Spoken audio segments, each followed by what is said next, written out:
साधारणतः सायंकाळी 9:30च्या आसपास इथे आपले फुलेवाडी महापालिकेचे जे फायर स्टेशन आहे त्या ठिकाणी दुर्घटना झाल्याचे समजले. दुर्घटना झाल्याचे समजताच कमिशनर मॅडम, SP साहेब, आम्ही आणि आपले महापालिकेची डिझास्टरची जी टीम आहे, CFO आहेत, आपले डिझास्टर मॅनेजमेंटची टीम आहे, सर्वजण या ठिकाणी पोहोचले.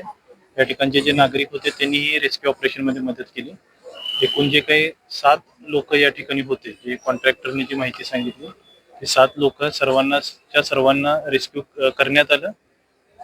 एक अर्ध्या तासाच्या आतच सर्व लोकांना रेस्क्यू करण्यात आलं आणि त्यानंतर मागच्या 1 तासापासून अजून कुणी असू शकतं का अशी शंका होती. त्यासाठी हे सर्व मॅन्युअली सर्व मलदा आणि सर्व जे मटेरियल आहे ते काढण्यात आलं. आता या ठिकाणी कुणीही नाही, जेवढे होते ते सर्वजण रेस्क्यू झालेले आहेत आणि जे 7 लोक जे होते त्यामधील 3 लोक बाहेरच होते.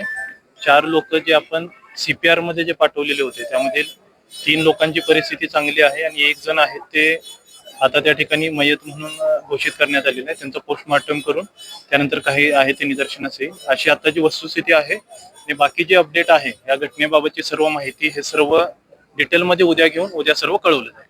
थँक्यू.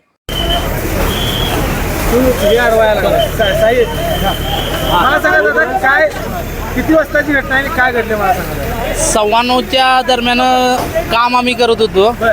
ते अचानक 2 पोते कॉन्क्रीट राहिलेलं काम संपायला. 2 पोते कॉन्क्रीट राहताच अचानक मागणं आवाज आला. आवाज आल्यावर ते सगळेच पडलं. माणसं आमची थोडी उड्या मारली, 3 जण आत अडकली, त्यांना बाहेर काढलं. ह्याच्या पलीकडे आता काय टोटल किती जण होते? 6 जण अडकलेली. आणि आता किती जणांना वाचवले? 6च्या 6 सगळी बाहेर काढली. आता कोण राहिलेलं नाही? अजून कोण नाही राहिला. कशामुळे ही घटना घडली असेल काय वाटतंय?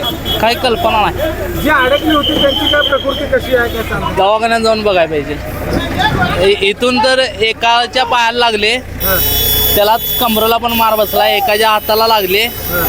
2 जण पायालाच लागलेले सेंटरिंगवाले आणि 1 जण खाली पडलेला होता, तो काय हालत नव्हता.